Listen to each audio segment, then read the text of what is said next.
Hi there, Social Studies 20. Going to examine internationalism and poverty. So, what we're examining again is related issue 3, role of internationalism. To what extent should countries pursue policies of internationalism? And that could include things like the UN, the WHO. We learned yesterday about um, governmental organizations and non-governmental organizations and the role that they can play in pursuing international interests. What we'll look at today. Um, Internationalism and poverty, and some of the successes that internationalism has had in combating global poverty. I want to give you some stats, some figures, and a perspective and a frame of reference on how effective it's actually been. Before we get into it, usually if all we did was listen to the news and the media, one would probably be left thinking that this is not working, that the world is a worse place off than it was years ago, and that poverty is rampant, illiteracy is rampant, war, conflict are all rampant. And you know what?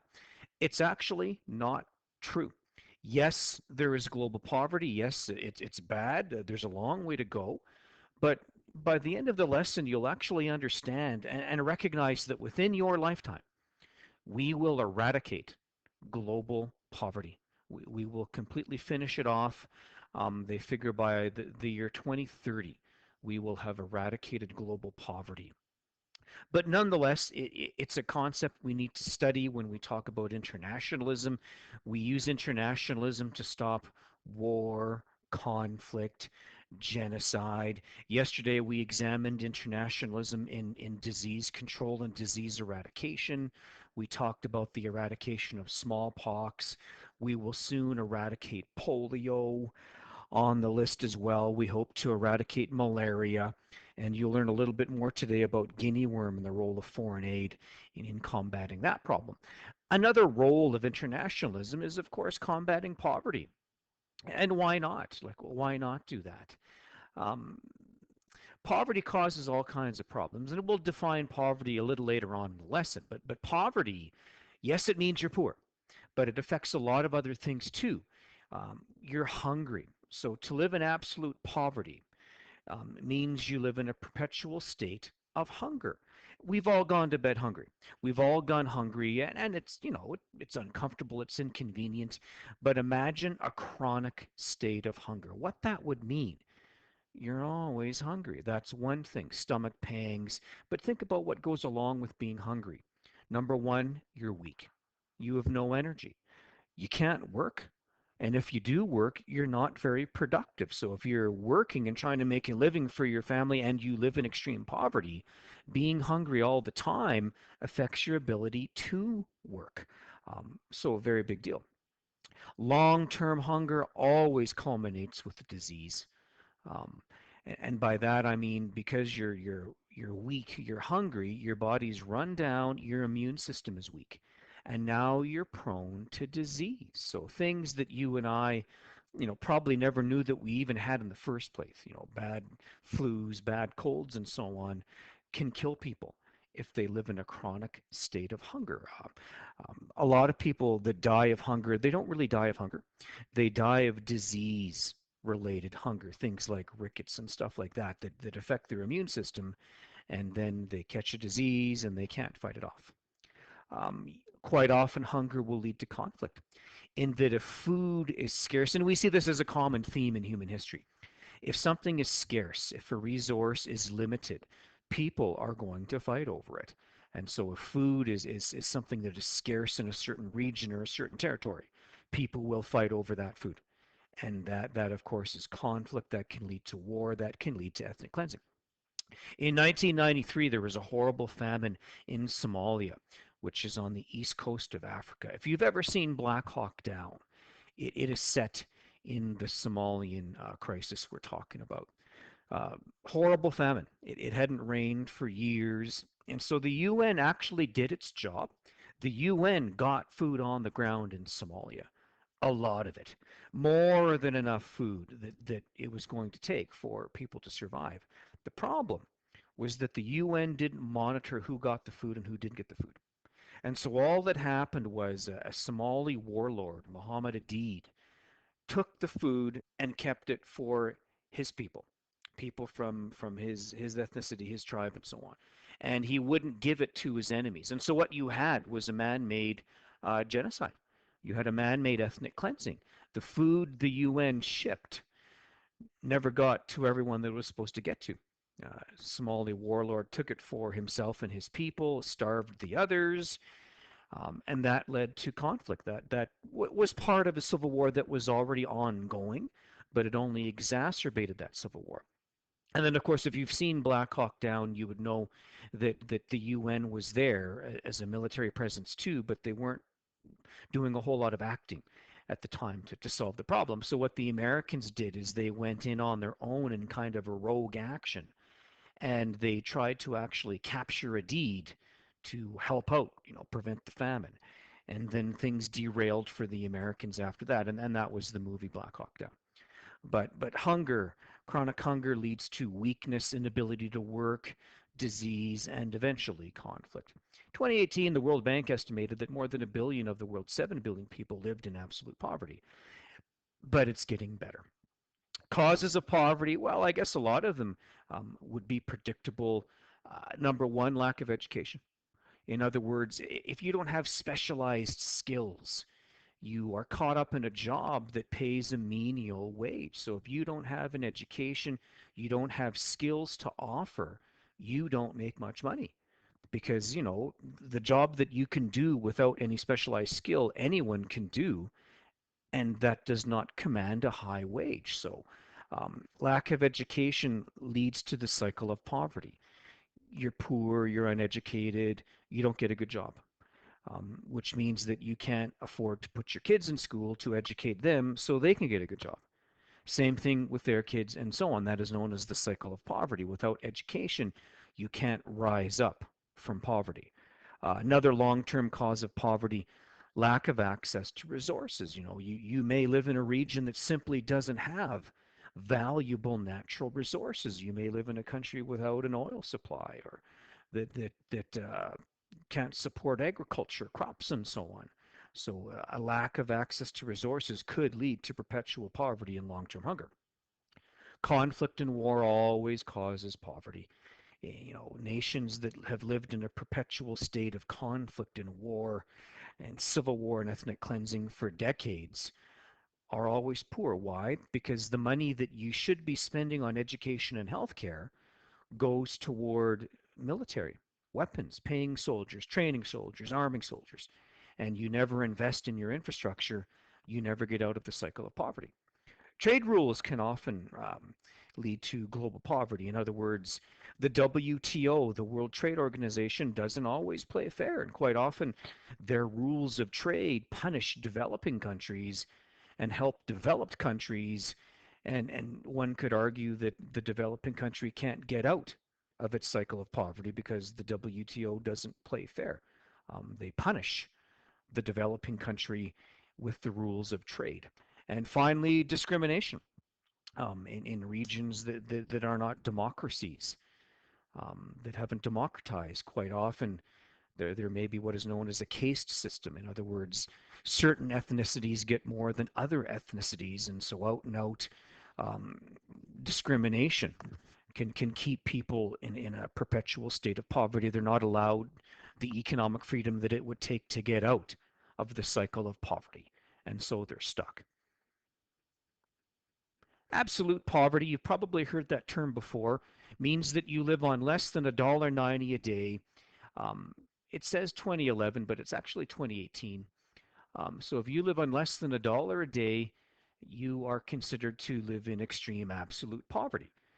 Relative poverty is different. In other words, relative poverty means that you lack the minimum amount of income needed to maintain the average standard of living in your society. In other words, you live in Calgary, Canada. You live in a very wealthy city and country, but we still have poor people in Calgary. So they are poor relative to everyone else in Calgary. Um, so they don't make enough money to have the same standard of living as other people might in Calgary. So we would call them poor, but they probably don't live in absolute poverty when we think globally. Absolute versus relative poverty. Here's a pretty current map showing you poverty levels, nations living below the poverty line as of present day. So you can see the blue regions are economically prosperous. So they have between 10 and 20% of their population living below their national poverty line. They're relatively poor. So you can see the Americas doing very well off, Chile doing well off, um, Russia, big swaths of Western Europe, the Southeast Asian countries, of course, China, Japan, Korea, Vietnam, and so on, are doing fairly well. Yellow is 20 to 30% living below the national poverty line. So, it's getting worse. So, you're talking about Argentina, parts of Africa, India. 30 to 40 is your orange. So, Brazil, again, parts of Africa, Kazakhstan. The dark red, the reds are your focal points of poverty. These have large swaths of their population living below their national poverty line. So again, big parts of Africa, parts of South America, Asia, Afghanistan, and so on are in trouble in terms of people living below the national poverty line.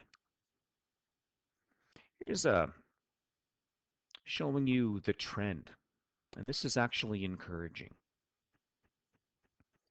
So people living in extreme poverty, here's the population living in extreme poverty. You can see back in 1820, most of the world lived in extreme poverty. In fact, 84% of the planet lived in extreme poverty, and these wages have been adjusted for inflation over time. So 84% of the world in 1820 lived in extreme poverty. That's by far and away the majority. But you can see the downward trend over time.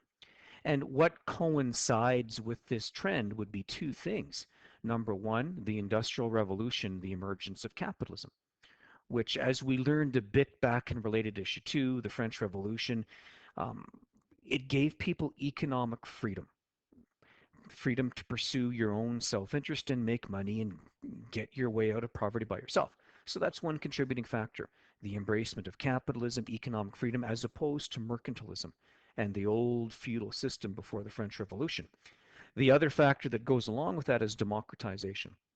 As all this is happening, there are more and more political revolutions that embrace democracy and overthrow dictatorships. And you can see why that line is dropping so much over time, to the point that now we're at about 20%. Actually, to get you perfectly up to date, we'd be closer to 18% present day living in absolute poverty. So the trend over time has seen a drop dramatically in absolute poverty.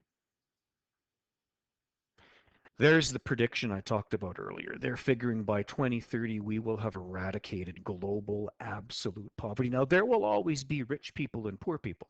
When we compare people in one country or the world, there will always be people that have more than others. That's probably never going to go away. But what we can say is that those that live in absolute poverty, that will be eradicated by 2030. So as much as we read and hear that there's misery and suffering worldwide, and there is misery and suffering, I'm not saying there's not. It's not as bad as one might think. There's actually a lot of good news um, in terms of internationalism and reducing poverty, just as there was a lot of good news in internationalism and the reduction of disease and disease control. So it is working. It's not as bad as you might think. Here's one final graph for you. This one's 2015, so it's not as up to date. Um, but you can see the green is showing you economic growth, people that do not live in extreme poverty, and that's only going up over time. So it's actually quite encouraging.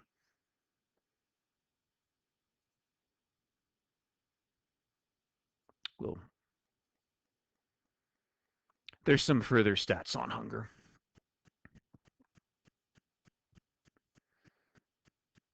Of course, hunger, starvation, malnutrition are results of poverty.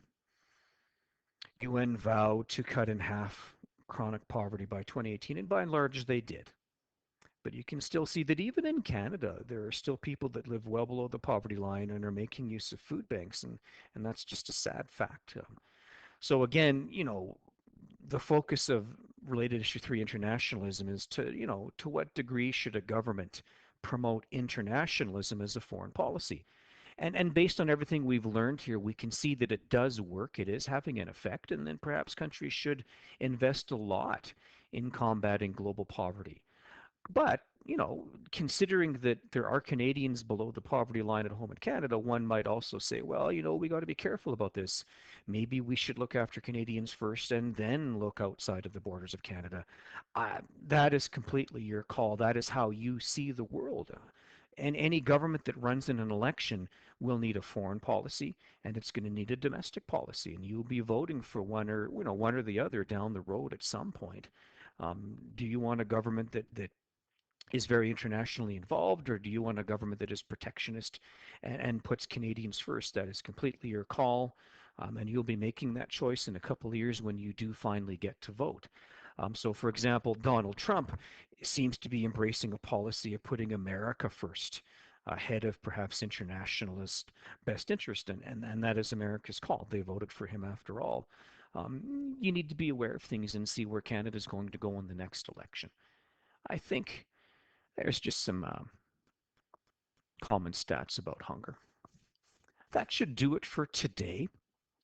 Make sure you watch the video on guinea worm. It talks about guinea worm, the afflictions of guinea worm, but also how effective foreign aid can be in disease control. I'm also going to post an article on D2L I'd like you to read and highlight. It just talks about combating global poverty through internationalism, recent trends, some more facts and figures, and so on. I think you'll find interesting. At least I did. Thanks for listening.